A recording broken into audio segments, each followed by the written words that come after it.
getting ready to seize your first opportunity to come into the ring and start grandstanding and hot dogging, yeah! I can't help it that I look good, smell good, can dance all night long. When we speak, our voices are heard. We all say, I bring it. Welcome to Malice Smack Talk, the only internet talk show that will actually try to go beer to beer with Andre the Giant. Damn right. Yes, sir. I am your host, Masonic Vader. With me every week, we have Mindfreak. I'm here. Let's talk about what happened over the weekend, and let's have some fun with it. And the energy flows. Yeah, this is the producer. Don't sound so happy. Dude, oh my God. There. You know what, man? Becky Lynch got punched in the nose and broke, and she still went bleeding everywhere. Suck it up, buddy. Get the That's because she's going. the man. She's the man, bro. I am the man. Can't take that away from her. No one can.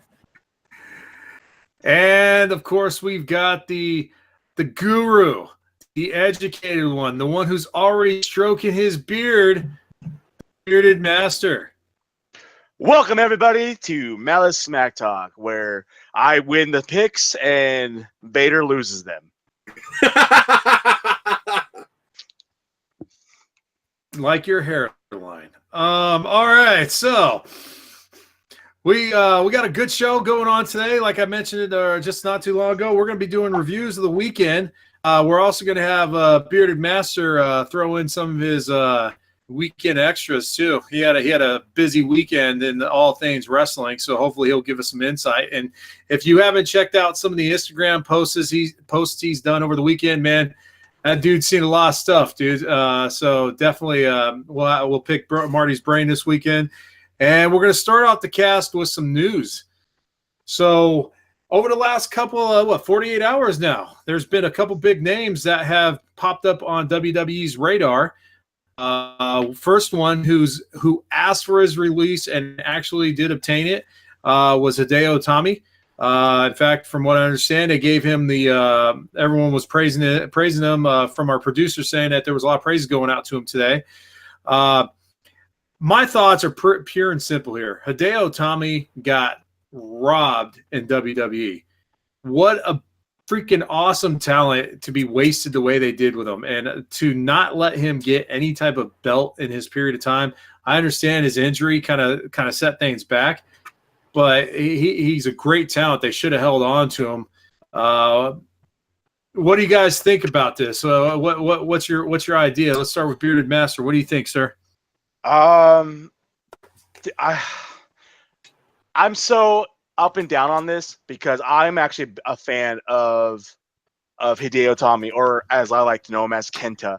I think he's an amazing talent. Like I said, a couple weeks ago, I said this last week, that he was a talent that was big and given the biggest hype to come to the WWE. He had the biggest hopes of what was going to happen and occur for him, and he was on the fast track to being the biggest name in signing in years. Injuries, storylines, just not utilized properly, and I think that's why they asked for his return, and he got it for a reason. I'm bitter. I'm upset the fact that he never got the opportunity to get to really shine in the WWE. Not even on the main roster, not even in 205, but on the main roster. That guy, he got one big main roster match against Finn Balor, and it was freaking fantastic. And we didn't see him the rest of the time after that.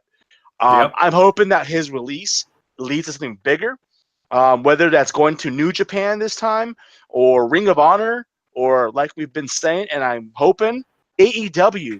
The fact they've signed OEW, the fact that they hopefully signed Kushida, but Young Bucks, Cody, everybody that they've signed there, they're going. If he were to sign there, he is definitely going to be the spotlight of getting something great going forward. So, as the WWE mentions, we bid him adieu.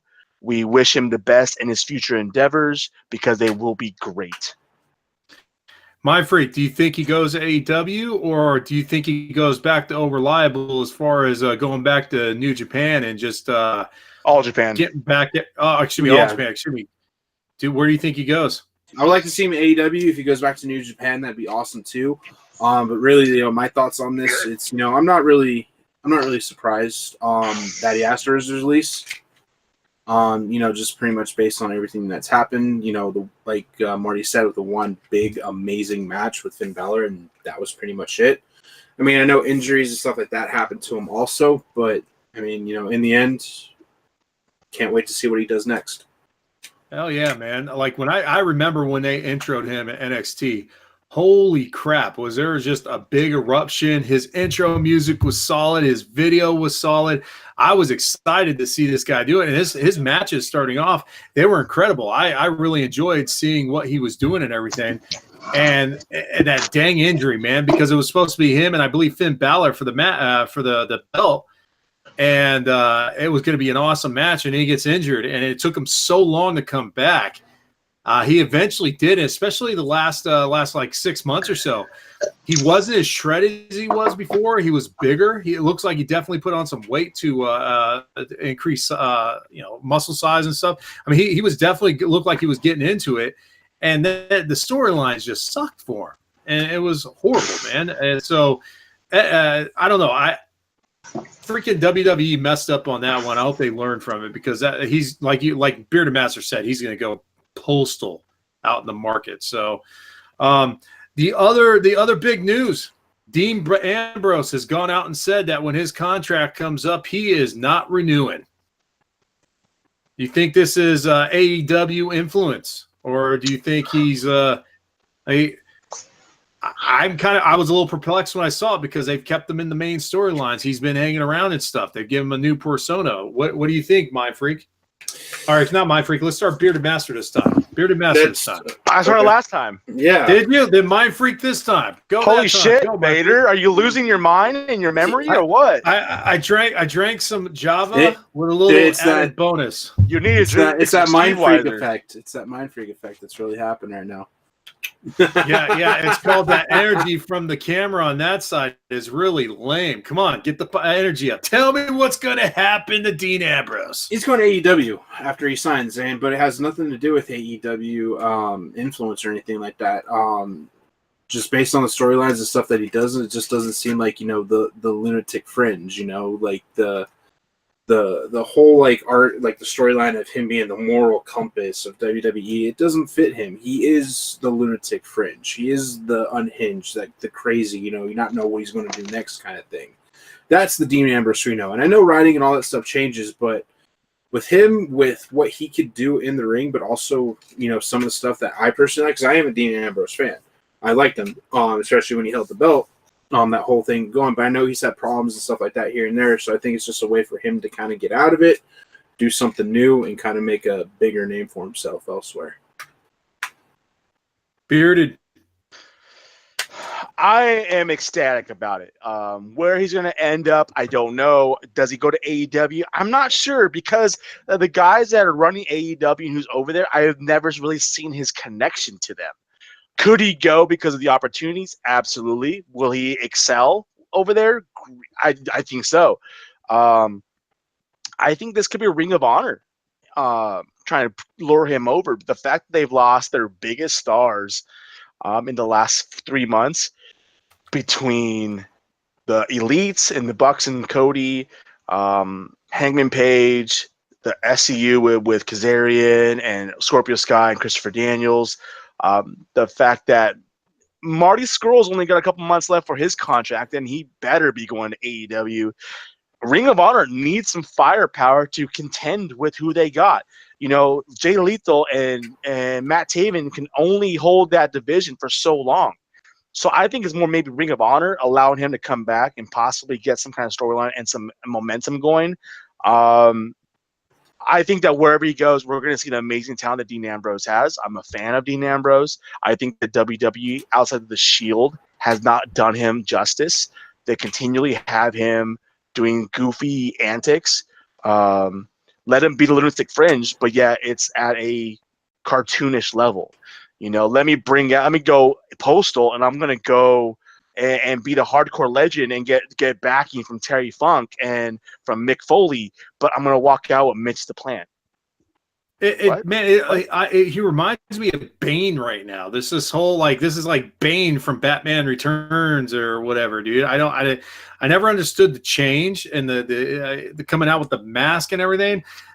He was going so well without all that stuff. I get the idea that you want to they want to kind of separate him as much as possible from the Shield at this point, but man, I don't know. I wasn't getting with it, and now he's just straight up saying, "Hey, I'm done." So. Ultimately, as we have learned to be in the past, that means that we're probably going to that WWE is also going to probably end up losing Renee as time moves forward, which has been uncomfortable. I don't think so. You don't think so? I think that they're very professional. I think that Renee is held in a very high regard. I think that the two of them, they can separate. And I actually think it's going to excel Renee to the fact that we're no longer going to have Corey Graves getting into with her regarding her husband. I think that separates her from the situation and it lets Renee become Renee. And I hope that it helps her get to a new level rather than Dean Ambrose's wife who happens to be on commentary. Because look at the Women's Royal Rumble. We have Beth Phoenix as the announcer, and she's done it for multiple events. But we're not getting comments and conversation regarding Edge. So why should Renee have to get conversations and field questions about Dean Ambrose? I get the storyline, but let her be her. Yeah, no, I don't know, man. Once again, WWE is kind of like in a situation, I guess. It's like we talked about when AEW announced, you're already starting to see so much buzz. In fact, I even saw some articles out there talking about how there's been people that have been asked to remove their shirt or turn it inside out at live events. We can get into that too if you want to, because I have a very opinionated point of view on that one, and I will gladly rant off on that later. Shoot, you might as well just do it now, man. Let's do it. I have if that is the case, and this is my opinion on it, if that is the case, WWE is scared. Because it's ridiculous, man. I don't even know how many times I watched when the Monday. Well, hold on a second. Let me finish up. When I watched the Monday Night Wars, there was never anybody being told to take off their Ric Flair shirt or anything like that. They just did their thing. No. So to stop you there, Ric Flair, of course not. Ric Flair's a freaking legend. Ric Flair, NWA. Ric Flair was WWE. Ric Flair, WCW. Ric Flair is a person. Ric Flair is not an organization. We get Bullet Club stuff all the time. Why? It's a group. It's a person. It's not an organization. We weren't seeing WCW at the WWE events. We weren't tuning into Monday Night Nitro and seeing WWE T-shirts everywhere. Why? Because they have those reasons. It's because they're not going to showcase the major brand. Now, if AEW, when it comes down to people wearing AEW stuff, they're doing it for one reason. They're doing it because they're trying to get attention. They're attention-seeking whores who know what the reaction they're going to get is. They know it going into it. That's why they have a WWE shirt underneath it. But they're trying to get the attention from the organization, from videos, from going viral, whatever it might be. And at that, it's bullshit and ridiculous. If you're going to a WWE event, don't support AEW. You can support AEW, but don't showcase that. I was at the event. There was 48,000 people there. There was people near me who were wearing AEW, Bullet Club, Elite, everything outside of WWE. But when it came down to it, when you're on the barrier where you're a prime location for TV, they are not going to showcase another brand. Simple as that. If you're going to look at, and the NFL, they don't care who you're supporting because it's still the NFL. Now, if you're going to come out into the middle of the arena and give an announcement and you're going to wear an XFL shirt, guess what? They're going to give you a promotion shirt to put over that because they don't want XFL being showcased at the NFL event. This is what it is. If you're wearing an AEW shirt to sit front center in front of the camera, you're doing it for one reason, and that's for an agenda of yours to get attention. And that's bullshit and ridiculous. Get over yourself and move on. Standing ovation. Standing ovation. Wonderful. Wonderful. Wonderful! Absolutely. That was cool. Spot on. Yeah, there you go. But I will say though, it does kind of show that it's already getting. I think it's getting on the WWE skin already though, and that's be interesting what's going to happen in the next 6-7 months, man. When this thing pops. It's not so much again under skin. I think that WWE It's a marketing thing. They're smart enough to know that the AEW is going to end up being competition, not at a high level, not going to cause them business. But it's another organization. If I were to show up to a WWE event and wear a Ring of Honor shirt or an Impact shirt, I would get treated the exact same way. Yeah. Would I not? Yeah. It's only reason why it's so big is because AEW is brand new. And vice versa, if you went to a Ring of Honor or New Japan or an AEW shirt wearing a WWE shirt and on the barrier. Exactly. Now, here's the thing. You go to AEW and you wear a WWE shirt, I guarantee you they'll let you get by for the reason that they're going to make it seem like they're going to play it to the words like, we'll let you wear whatever you want to wear and try to get it over. But if it wasn't for the other way around. Hey, look, we're pulling WWE fans to our shows now. Exactly. Hey. Yep. Yeah. Exactly. So good news, Brent. We like that, man. So please tell us your comments down below. This is obviously live. If you're in there watching it right now, jump on that chat on Twitch and start telling us what you guys think. And of course, you're watching on YouTube, man, throw it out there too. Ultimately, we're wrestling fans of every league. I am looking forward to watching AEW. I am getting excerpts of New Japan and Ring of Honor and stuff, and I'm trying to keep up with the news on that and everything. So when it all comes down to it, we're fans of them all. So definitely put in your 2 cents anywhere you want to, because we definitely will hear it. We will talk about it. We're all about you guys watching the show and giving us a feedback. So, which reminds me, thank you, Malice Corp, for letting us do this show tonight, live on Twitch. It's much more fun. There's more fun going on when you're live. So, thank you very much for having us out of us. Go to the website, check out some of our past casts, check out some of the other casts that are on the show. Their main cast is going to be Friday nights at 8 p.m.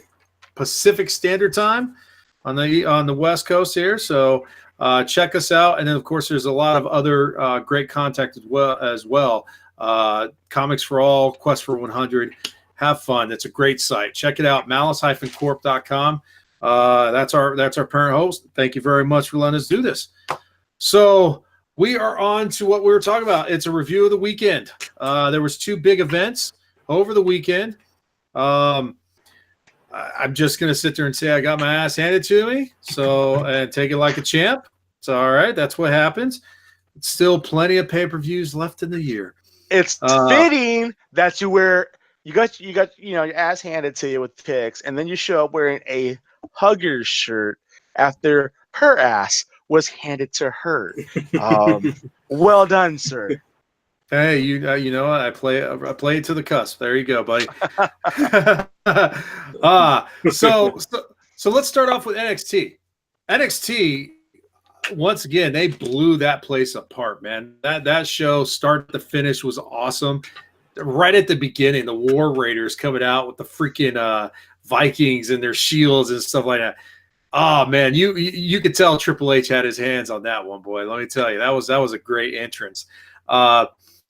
You had a total of 5 matches on there. Now we didn't count these matches on Royal Rumble, but at least I got a couple picks on this one. Shoot. So it started off with the tag teams. War Raiders win the championship over Undisputed Era. Thank you for that one. So did I. Yes. Great match. I was actually impressed. That was probably one of the best War Raider matches I've seen since they switched over to NXT. Your thoughts and processes on it? What'd you guys think? Go ahead, Marty. Go ahead, Mindfreak. Let's hear what you got to say. Go ahead. I just had a rant, so I'm okay. You're good.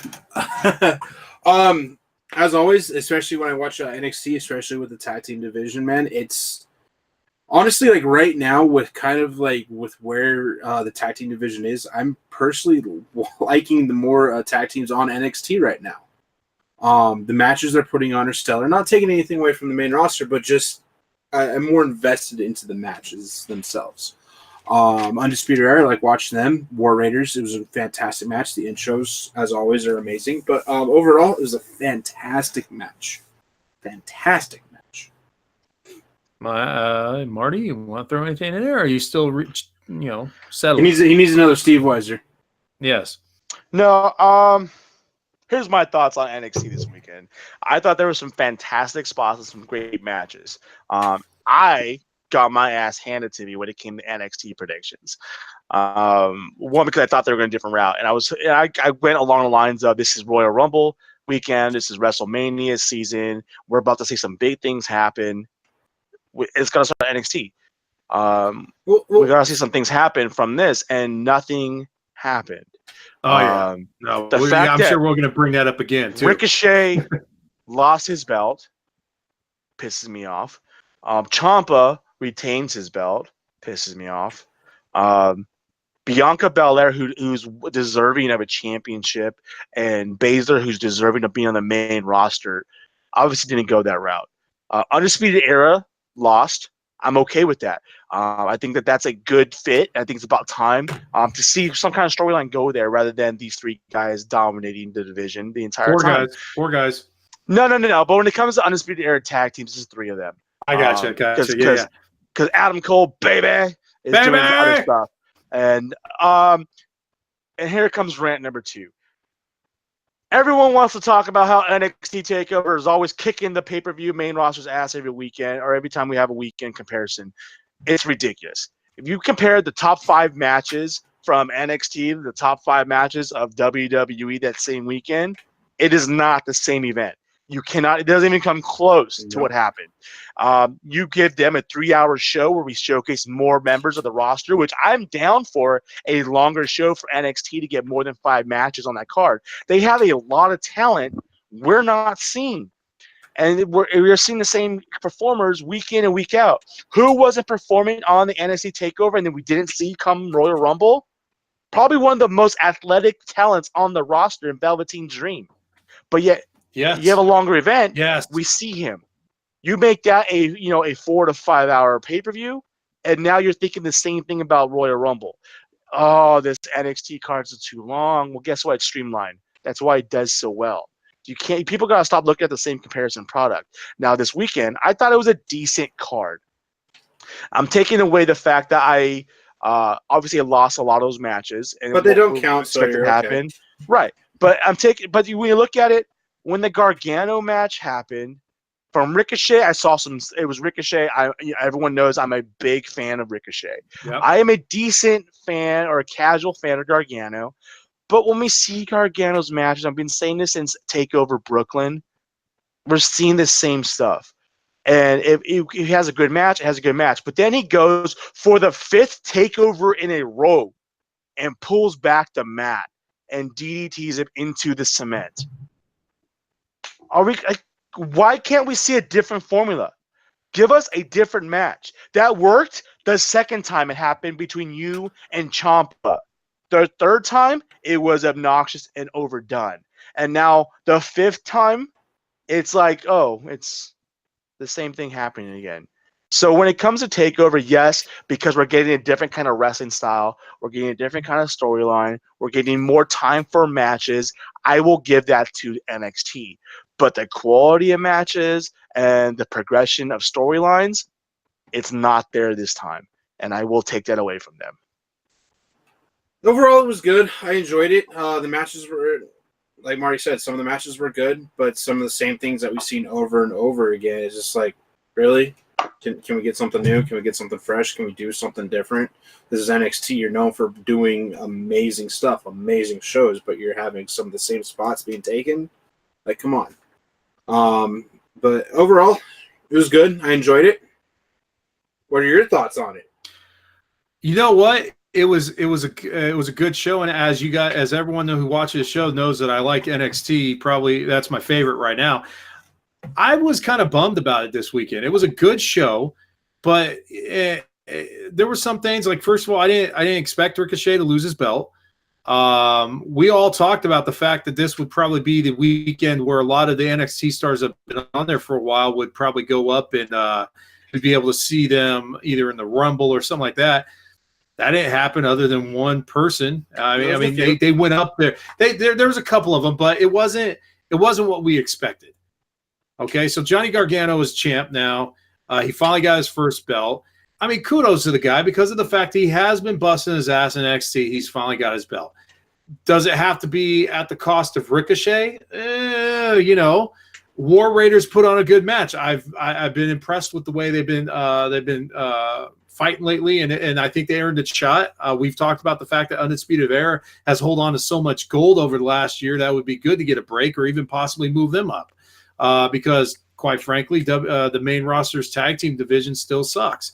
Shayna Baszler did not expect. I picked it only because of the fact that I thought that's exactly what they would do.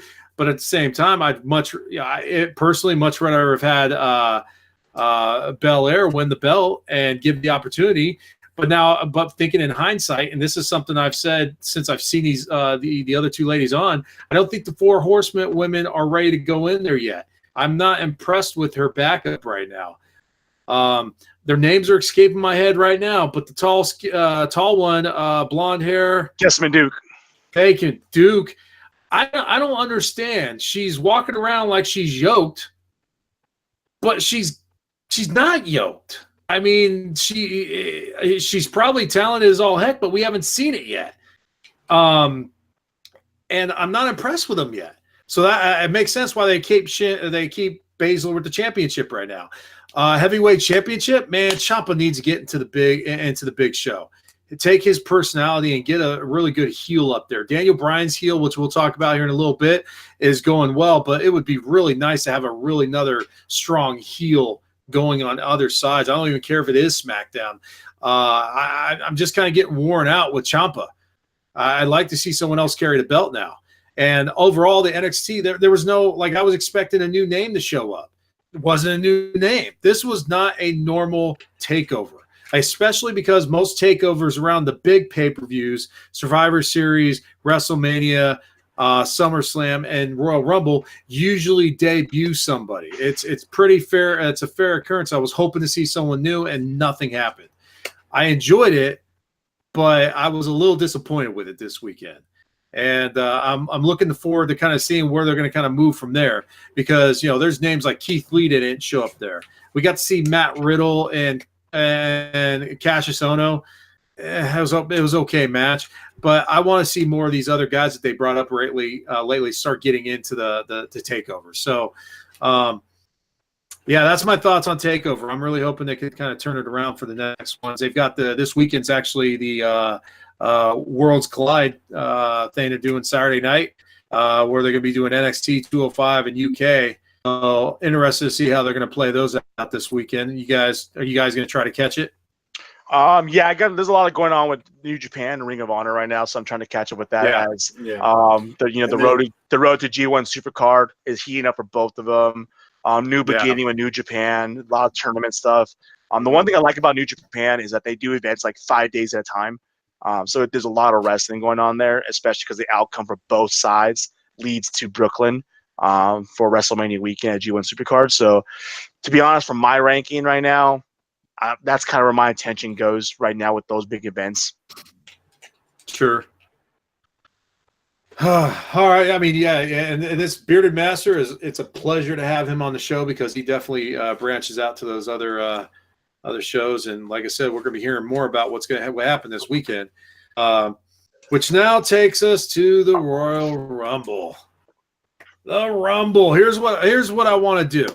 I want to hear what was your favorite match tonight first. Let's talk about that. We can go into all the winners and stuff, but I want to hear best match of the night for you. I'm gonna go first on this one, if you don't mind. Go for it. And this is probably going to be a shocker to everybody. Didn't like the outcome. I'm thinking of. Didn't like the outcome. Of course, most of the matches I didn't like the outcomes. Best match of the card: Brock Lesnar, Finn Balor. Yep. If you follow me on Twitter, a Bearded Master, boot to the face. You follow my Instagram. You've listened to our show for the last year. You know my thoughts and opinions on Brock freaking Lesnar. You know I can't stand the guy. Anything that involves him, I'm just not on board. This match with Finn Balor was freaking phenomenal. I love Roman Reigns. He's my favorite wrestler. But this probably was the best match Brock Lesnar has had in the last 3 to 5 years. The only match that came close to this one is his match against AJ Styles at Survivor Series 2017. I was on board. Everybody was emotionally bought in. Everybody was tuned into this match, whether it be people that were watching at home that I've talked to or read online in people's Twitter feeds or being there at the events. Everybody was bought into this match. The fact that it looked like Finn Balor was actually going to win, even though I was already before the match even started that this was probably going to happen this same route because we've already talked about it. WWE recycles storyline or strategies, and they did the same thing with Daniel Bryan, same thing with AJ Styles. Brock Lesnar got down quick, looked like he was going to lose the match, ended up winning, but they did it differently this time. The story that was told was fantastic. Balor looked bigger than anything ever, and it looked like a greater competitor against an adversary against Brock Lesnar than anybody else has. And the fact that Brock Lesnar didn't come back and start beating up Finn Balor to get the win was why this match was a totally different level for me. Because Brock Lesnar got this match after a roll-up pin. He kicked out of the pin and just happened to be in that position to get him into that lock. And so it looked like it was kind of like Brock was smart and got the lock. And it also looked like Balor might have like made a mistake out of the pin and rolled over too much to fall into it. So for me, it's a totally different storyline. But between both of them, and this is where I got to give him his due, Brock Lesnar and Finn Balor put on a clinic. I agree with you. It was a great match. Mindfreak, what was your favorite of the night?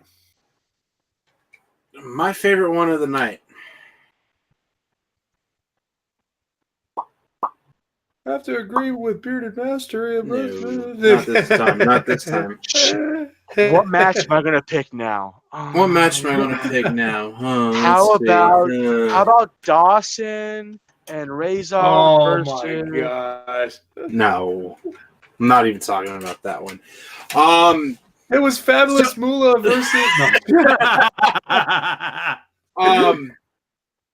For me, I think the match of the night, and then with the way like it happened, and like especially towards the end of it, and all that. I'm going to say it was the Women's Royal Rumble match. Okay, well you got to back it up. Why? Good luck with that. Yeah, okay. Good luck with that. More so because the ending of it. To Bearded Master's credit, I praised him in our little pre-show earlier. He almost called the match to a T. To a T. So standing ovation. Wonderful. Wonderful! Yes. The fact that it made it look like Charlotte was about to win, and Becky's like, "No, I got this," and then just jumped in with with the knee, with how it was, stuff like that. And then being able just to pull that top rope when Charlotte went for that kick, and then she's tumbled over the side. Like, yeah, it sucks. My pick obviously was Charlotte, but when it came down to the last two, I'm like, the first when it came down to just those two left, the first thing in my mind was like, God, Marty. When it was those two, in the back of my head, I was just like, God, Marty, because he called it. And yeah, but the fact that it looked like Charlotte was about to get the win, but Becky, just held on with the knee and all that stuff and came in and got the W just for that. It was phenomenal, just how awesome it was. And don't forget the fact we got to see Hornswoggle show up, man. Okay, so you mentioned Hornswoggle, and because he's attached to him. Zelina Vega is freaking amazing. The fact that she came out with her Vega costume on was awesome. That was cool. I love it. Yeah, no, I thought that was hilarious. And all the times where she would they'd cut to her and she'd poke out, look at her and go, "Oh, that was so awesome." And it was totally unexpected. Because he was down there the entire time. And let me put it this way: the place erupted when Swoggle poked his head out. The place went nuts. It was fantastic. That was my favorite part of the night. Definitely, I love it when you get to see these guys come back, especially when you didn't really want to see them go in the first place. You know, Hornswoggle, regardless of his career as far as a wrestler and everything, he's always been a nice mainstay, and it was always fun to see him do the things he did and everything. Sometimes it was stale, but it was nice to see him out there and to see him just come out of nowhere again. That was awesome, dude. What was your match? My favorite match of the night, no joke, was the Fatal 4-Way, the 205 for the championship. That was a great match. I was totally vested in Hideo Itami winning that match. I thought that was going to be the match. He was going to get a belt and that he was going to showcase it, because he did. That entire match was awesome from start to finish. Probably had some of the best action in it. They picked it was just all in all, the wrestlers were working great together. Buddy Murphy is just a badass. I am waiting for his due time to get away from 205 and to really start, letting them gain about another 20 pounds or something. Just be a beast, man. I really, really liked that match. And it really, once again, I was pissed that Hideo Itami did not win. He should have won that match. And of course, now it makes sense, they probably knew that he was going to ask for his release anyway. I don't think they did. I think it sounded like he asked for this post Raw. So because I think this was known going into Tuesday and 205 Live. Yeah. Just sucks, man. But it was a great match. I loved it. I have really, like, in the last couple years since NXT and 205 and everything, I've really gotten more vested into the holy crap, the high flying, the cruiserweights, if you want to call it whatever you want to. I really like that. I've really gotten into it, especially because, you're talking about the cruiserweights from back when WCW had them. They did some cool stuff. These guys are taking it to a whole new level. And to kind of go what you just said, you said that, he bulks up 20 pounds or so and comes to the main roster and does things. Let's not forget, like, the dude comes in like 15 pounds heavier than Finn Balor. Yeah. And Balor just had the best match on the card, and with the Beast himself. Not saying that Buddy Murphy's going to do the same thing, but look at some of those matches take away Roman Reigns, because Roman Reigns and him have had a feud for about 4 years now. The best matches that Brock Lesnar has had over the last 3 years have been with smaller guys. Daniel Bryan, AJ Styles, Finn Balor. So you don't really need Murphy to bulk up to be a high performer. He can come now and compete equally with a lot of that main talent on the roster. Very true. Yeah. That's very true. It was a great match. That was my favorite one of the night. But I'm going to jump on the Marty bandwagon when it comes to the Brock Lesnar match. That was probably one of his best matches for Brock Lesnar. Yep. Now, do I want him to keep wrestling? F no. I want him out of wrestling. He's about to have a freaking match with UFC to win a belt. Why do you let him continue to keep the belt? Couple things. The match isn't off the table, but it hasn't been named yet. So yes, the fight between him and DC is possibly there, but it hasn't been on the card yet. So who knows when it's going to happen? His testing, his doping, and all that time period is already over. He is now, as of this month, capable to be named in a card. So that's where that stands. No official match has been named yet. And to go to the next step, your first comment, I do want him to keep wrestling. I know I keep saying shit that, goes back in once I've been saying and preaching for the last year, but I want him to keep wrestling until April, because come April, he's going to lose his title to Seth freaking Rollins. And as long as I don't want Seth to win the belt from anybody else. I don't want we're probably not going to see Brock more than 2 more times until then.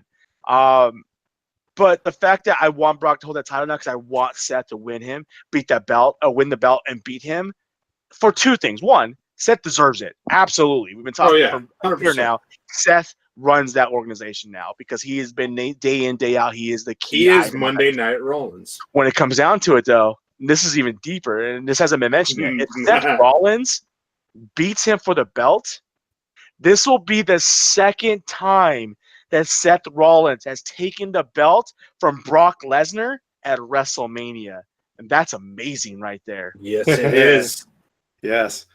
It's gonna be a fun ride this next 3 months, man. Yeah, it is. So let's talk about the we could talk about the other matches, but let's just talk about the Royal Rumbles really quick, men and women's. Between the two, we already know that Mindfreak liked the women's version, women. So I'm assuming that he's gonna pick that one over the men's. Myself, I'm actually gonna agree with Mindfreak. I thought the women's battle royal was more entertaining. What? I agree with Mindfreak. No. The what match? The women's Royal Rumble. Okay, That's what I thought you said. I want to make sure you said Royal Rumble, not Battle Royal. No, I said Royal Rumble. No, you said Battle Royal. You said Battle Royal. You know what? I'm also I'm old. All right, so this isn't evolution. This isn't evolution.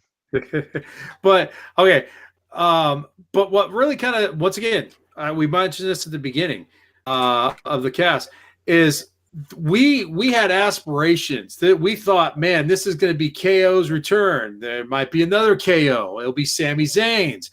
Man, that has got to be the most boring freaking Royal Rumble intro. Like, there was really nothing to it other than Jeff Jarrett, which was a complete waste of a pick. I don't get it. I mean, great that he brings out the freaking stupid lighted hat, but man, we all know as wrestling fans, he hated that freaking character. So to have him come out as that freaking character, waste a freaking entry, and then bore us to death at the beginning of the Royal Rumble with this satire crap, it pissed me off. You couldn't get somebody else in there. And on top of that, all the picks there was 10 entries we did not know about, actually 11 because Cena got pulled out, and so you had another spot for it. They wasted it. They freaking wasted it. It was all just current WWE talent and some people you haven't seen for a couple months and NXT stuff. Now, I like to see the NXT guys up, but I like it a lot more when they just pull random guys out of nowhere or an intro to somebody like, holy crap, this guy is now WWE. I was really hoping to see Kenny Omega, because that's been the talk about it. I want to see this guy do his job. I've gone back and watched some of his videos. Man, that dude's going to be a stud in the WWE. And so I'm looking forward to seeing when that happens. But it was absolutely boring as far as not the match, but just the idea that there was really nothing there. Okay. So I'm going to counter that argument. Go for it. I actually loved the Royal Rumble, and that's not because I was there. The excitement around it was fantastic. Now, given Jeff Jarrett, which irritated the shit out of me, everyone knows I'm an Elias fan. I absolutely am. I'm just, if Jeff Jarrett was coming back because they're about to announce him for the Hall of Fame and lead him that way. Oh, wait, that was last year. Right there. Yeah. They did that last year. Yeah. So why bring him back?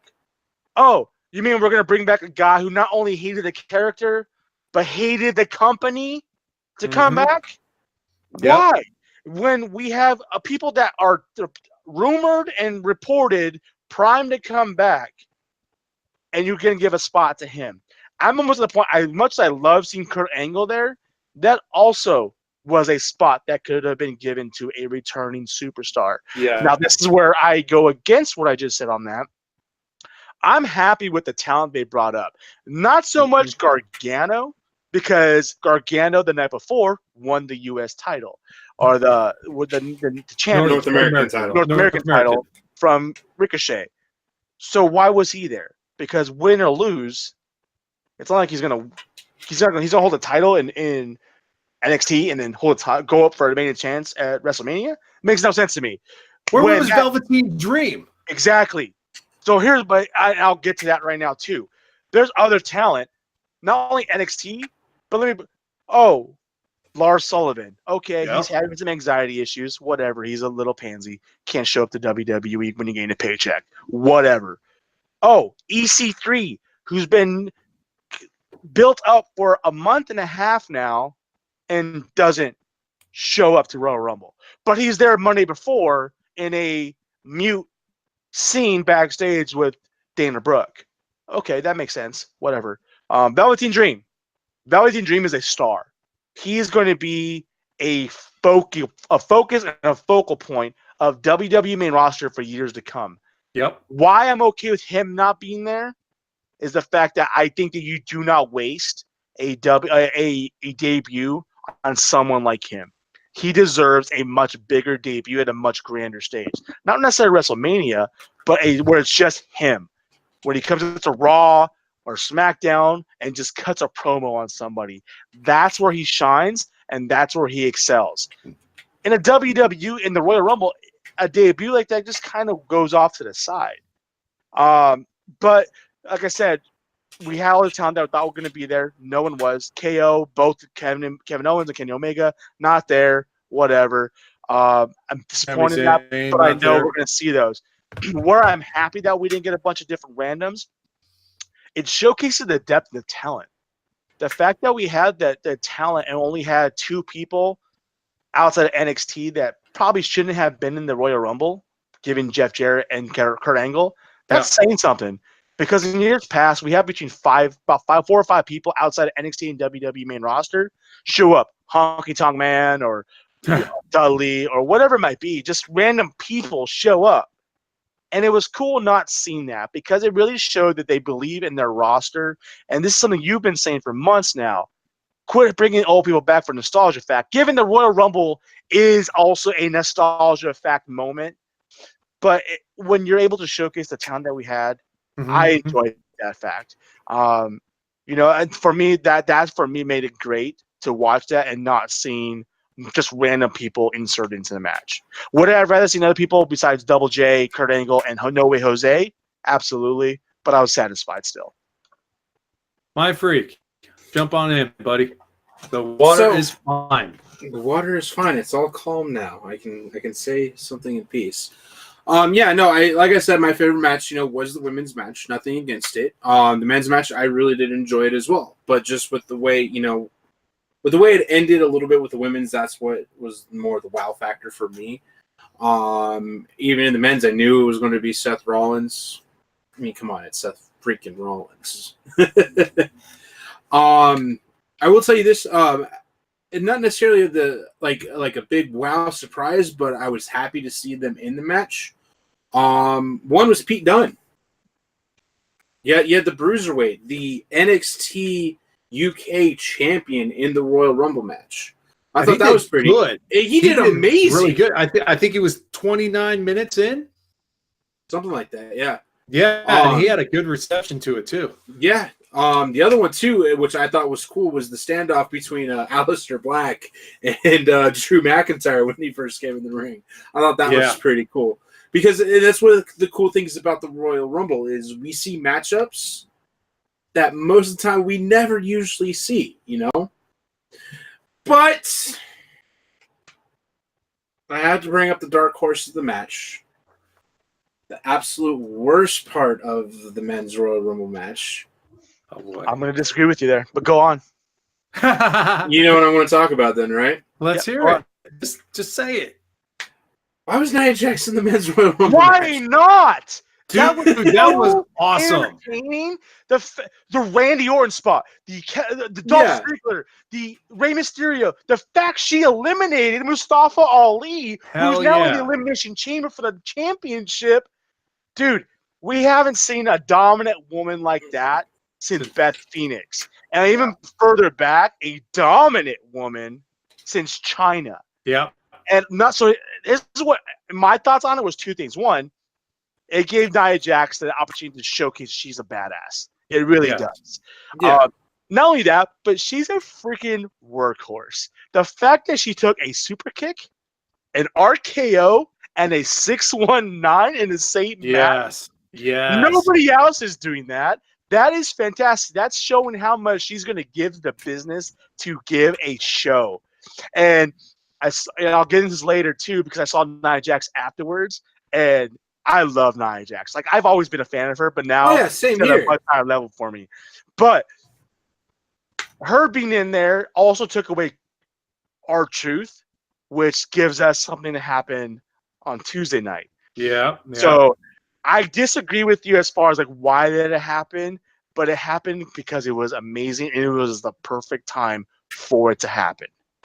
So something you touched on earlier too, and this is something we talked about. You brought up some people. For the last 2 months, we've been force-fed Lars Sullivan, EC3.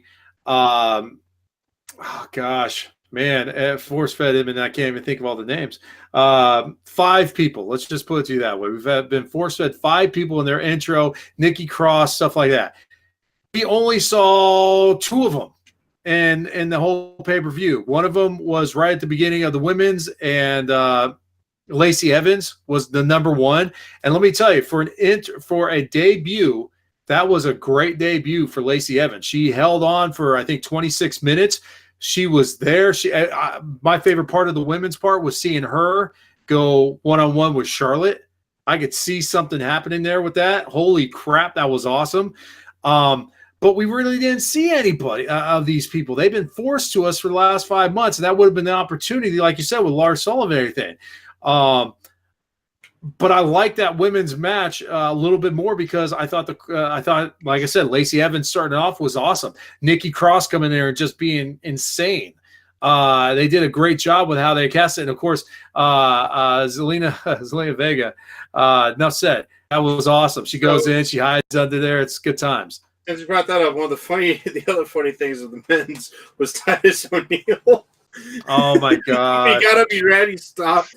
And then who was under the ring? Who was under the ring already? That's right, Kurt Hawkins was. That's right. And then he chased him. And then oh my gosh! Jeez, man. Yeah, I mean, there was definitely some good parts of the match, but I think this year. The Royal Rumble, you are right, shows depth and talent, but man, we've got so many guys that we're biting at the teeth to come back, man. I want to see KO again. I want to see both KOs. I want to see as much as Sami Zayn. I want to see these guys have been out for a while. I want them back in. I thought that would be the match. As far as the wins, let's just kind of sprinkle through here on the end here. You got the tag team, SmackDown tag team champs of Miz and Shane McMahon. Is this WWE just trying to get another year with a McMahon with a belt? No, it's not. It's not. It's, for me personally, I think this is a get that they took the belts away from the Bar, which it sucks that 2 years in a row they lose it to, first Braun and Nicholas and now Shane. But we've been, how many times have we said the Bar doesn't need the belts and the Bar are entwined in the title match too much? That I'm okay with the fact they lost the belts, given it was Shane and Miz not winning the belts, but I think this is going to progress the storyline for the Miz and Shane at WrestleMania to go up against each other. And I talked about this last week. And why that works out is Shane whether they lose the belt at Chamber or Fastlane, however it might be, this sets up for Shane to turn on the Miz. And what that does, it's the McMahons giving the rub to a main talent to get them over. Now, you could say the Miz is over. Absolutely. The Miz is over as a heel, not a babyface. If Shane turns on the Miz, it gets him to be that over the top babyface that everyone loves. And why do we need that? Because there's a storyline that we all want. And we're going to get it, but in a different manner. We were expecting Daniel Bryan Miz, Daniel Bryan face, Miz heel. Yeah. Now we're going to go down the path of getting Daniel Bryan heel, Miz face. And I personally think that could be an even bigger story. And that's why I'm okay with it. Oh, same here. 100%. Because how many times have we talked about this over the last 8 months? We want the Miz and Daniel Bryan. But as you just said, where the roles are flip-flopped, and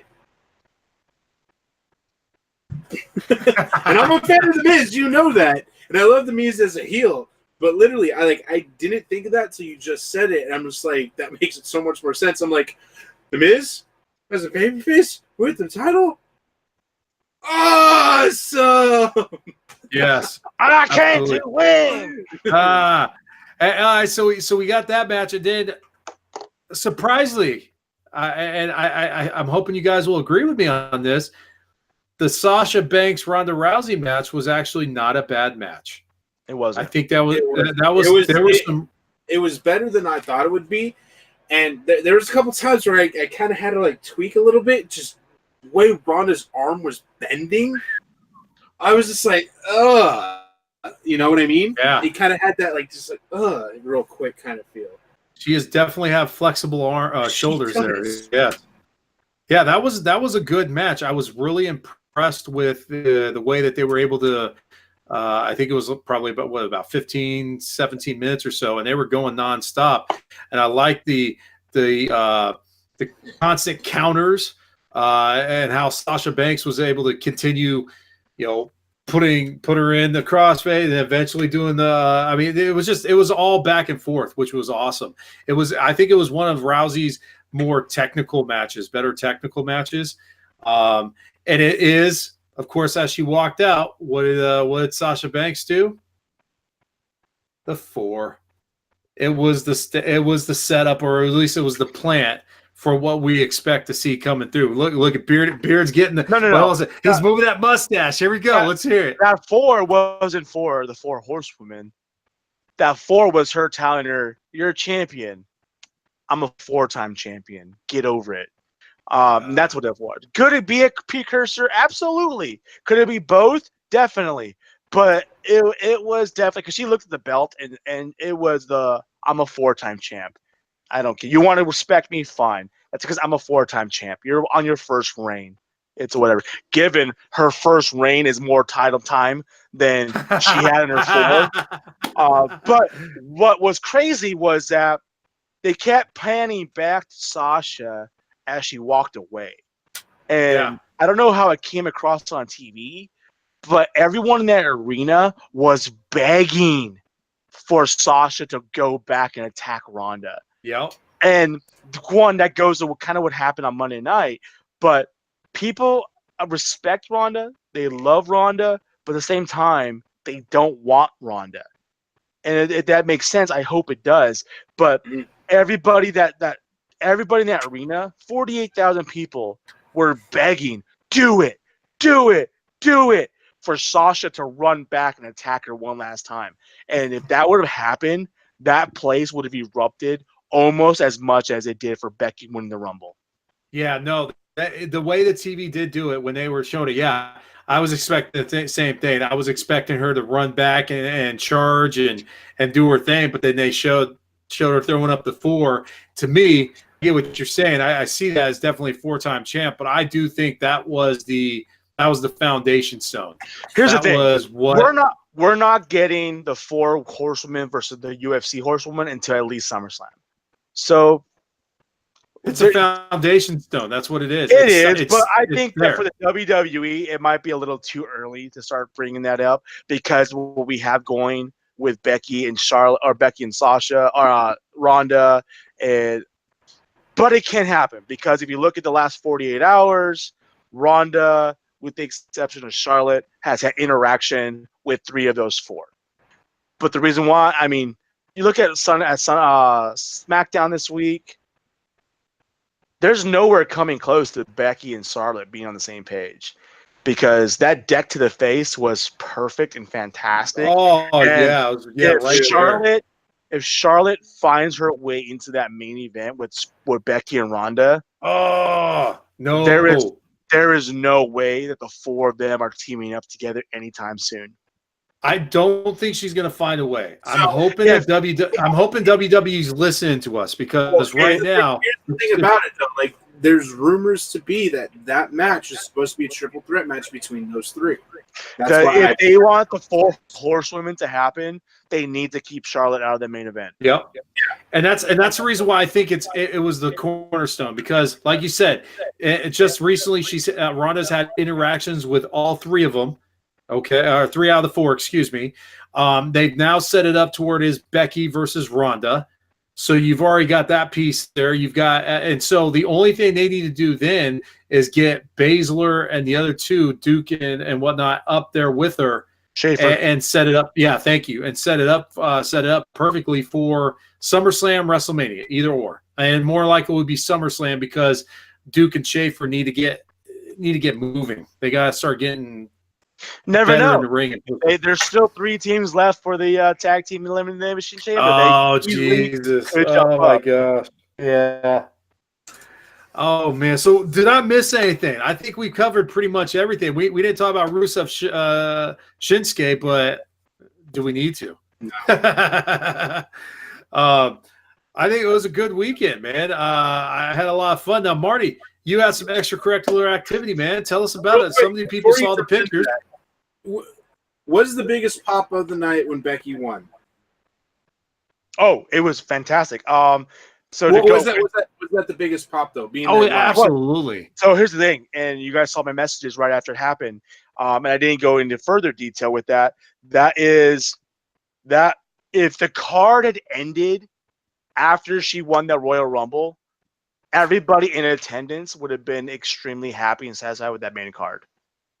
And to go with that, that's why I personally think the Daniel Bryan and the AJ Styles match was such a dud.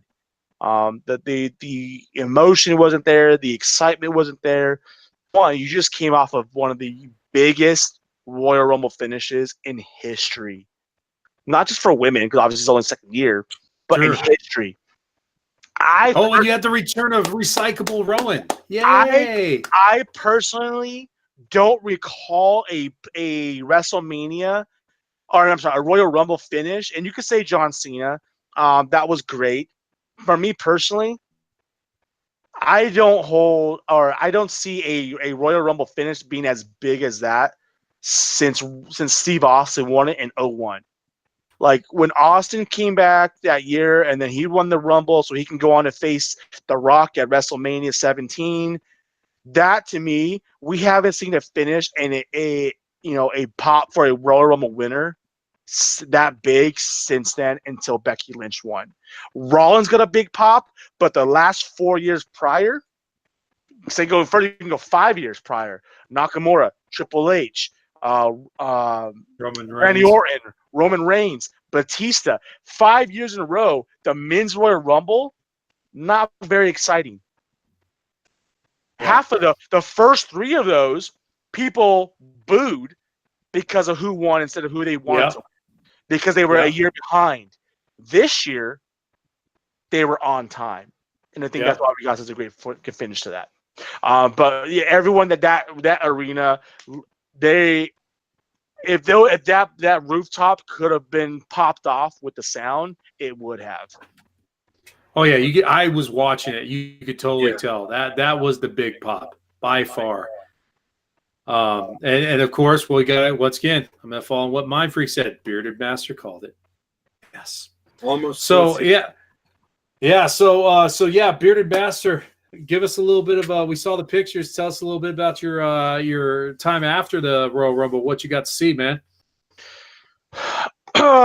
Time after that, nothing happened. I just went back to my hotel room and hung out. I think I watched some episodes of Friends. No, it wasn't Friends. I think it was The Office actually, and went to bed.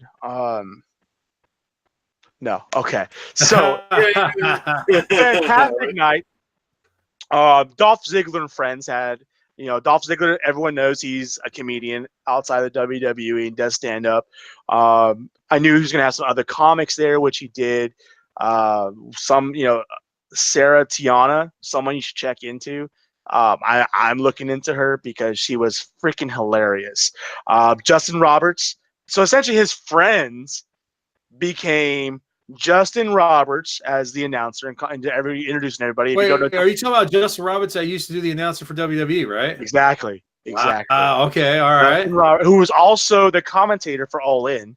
But Justin Roberts was there. Started off with Ryan Nemeth, who is obviously Dolph Ziggler's brother, was one of the guys. But it started off as a tag team stand-up duo, and that was Tyler Breeze and Ty Dillinger. And you know what? I'm going to come out and say it and I've always respected Dillinger's performance in the ring, but as a person, as a comedic, as a comic, Ty Dillinger, man, he's a 10. That dude is awesome, dude. He is hilarious. Breeze is fucking funny. It is great. So not only did there was a Breeze, and then we had Dillinger, and then between their set, what do we have? Who do we have interrupting them with Nerf water guns? And I'm pretty sure they're shooting rum out of those water guns. None other than woo woo woo. You know, bro. Zack Ryder and Kurt Hawkins showed up. I got they were throwing. They had their plug their podcast. They have the major wrestling figure podcast that everyone can tune into. It's actually a pretty cool show. They just talk wrestling figures. It's pretty cool. Yeah. They have the channel that they go and show, like when they go to visit every town they go to, they stop at like a comic store, look at wrestling figures and get stuff. It's pretty cool. They threw out figures. I ended up walking out with a Kevin Owens and Jason Jordan wrestling figures, Yes. But given the spot that I got 2 figures from Zack Ryder and Kurt Hawkins. Like, it's freaking cool. And so we got them come out there. Who else was there? Look at the picture. I'm pretty sure there's nobody. And then Ziggler's giving his set, and Ziggler is, dude, the guy's hilarious. I give him props. He's definitely got a future in there. Nia Jax, while they're doing Q&A after the comedy, Nia Jax shows up out of nowhere. And she just says greets and say, "Hey, what's up?" And then like getting ready to leave. And then no, you're coming up here. So then Nia Jax ends up on the stage, and then her and Ziggler are going back and forth. Some comments, some jokes and comments, which I'm not going to get to NSFW. But it was hilarious. Like, all of them are up on the stage. Their Q&As. The comedy is hilarious. If you ever go to an event where it's like an all-access weekend event or anything like that, even other pay-per-views, Ziggler's always posting it. You should definitely, if you have the opportunity, check out a Dolph Ziggler and Friends stand-up comedy show. It was a great time. We had fun. And I had some friends that were also out there. And I was also going to go to like the arcade bar down the street. Never made it that way. And while I'm here, interacting at the show and listening to Ziggler, I have friends at the arcade bar taking pictures with Xavier Woods, Kofi Kingston, Jey Uso, Samoa Joe. Somebody else showed up today. Oh, Nakamura showed up. Just all these guys are at this arcade bar. I'm like, damn. Well, I'm already kind of 3 sheets to the win here, so I'm probably not going to make it to another bar. Yeah.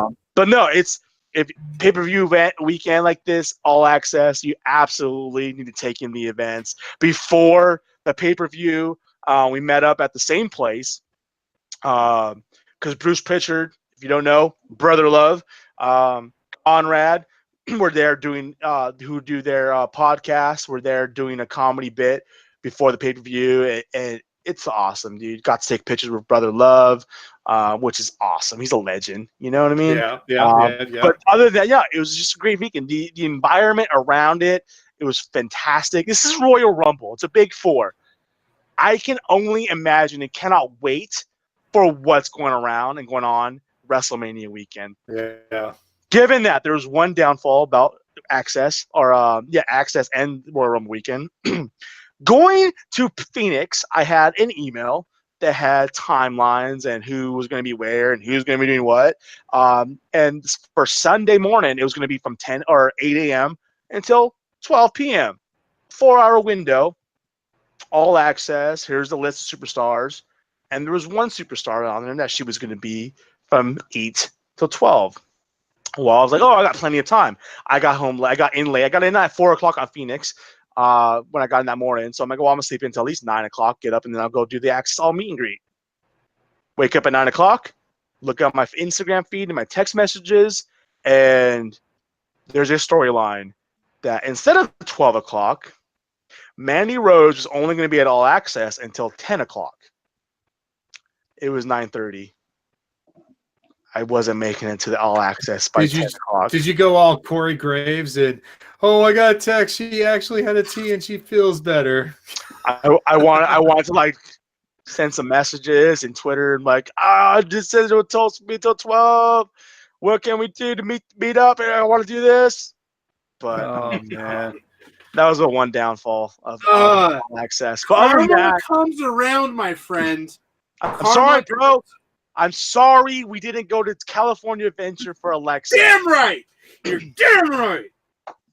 But no, other than that, fantastic event. Hung out with Nice. some great people that I met and ran into. It was awesome event. I loved it. I can't wait for WrestleMania weekend. It's going to be amazing. 68 days, I think, is what they said, right? Yeah. Yep. Well, hey guys, man, that's the show. I think we've done our course tonight. Mindfreak, where can we follow you? You can follow me right here on Twitch at twitch.tv/BTBMindfreak. You can also follow me, it's over my shoulder right now, at Twitter at MindfreakMLG. And you can also follow me on Instagram at @just_Mindfreak. Nice. Bearded Master. You can find me at Bearded Master, both Twitter and Instagram, as well as Boot to the Face. That's Boot, the number 2, the Face, on Twitter. Hit me up. Twitter, wrestling, pop culture, comedy, or whatever it is. I'm always there to talk. Let's hit it up. Absolutely. And of course, you can follow me, Masonic Vader, on Twitter, Masonic Vader 71 on PlayStation Network. And like I always tell people, please follow us. Like us, check us out. We're on everything. We're on YouTube. We're on, obviously, Twitch. We're on Stitcher, iTunes. Man, check our stuff out. Like it, download it, follow it, share it. Tell everybody about it. It'd be a great help for us. We got to make sure we thank Malice Corp one more time for letting us do the cast tonight. Much appreciated. Had a lot of fun. I hope you guys enjoyed it. Please put your comments and feedback back in here. We definitely read it and try to take it to heart and try to make this better every week. Thank you so much, guys. We'll see you next week. Next week, we'll be jumping into just regular news and see, we're maybe doing some follow-up with some of the and hopefully talking about some of the new guys that will be coming out or coming back. So thank you so much. You guys have a wonderful night. And, of course, how we always finish our shows, we like to always finish with the 1, 2, 3. God, we got to get him a bell. We even have to get him a wrestling bell.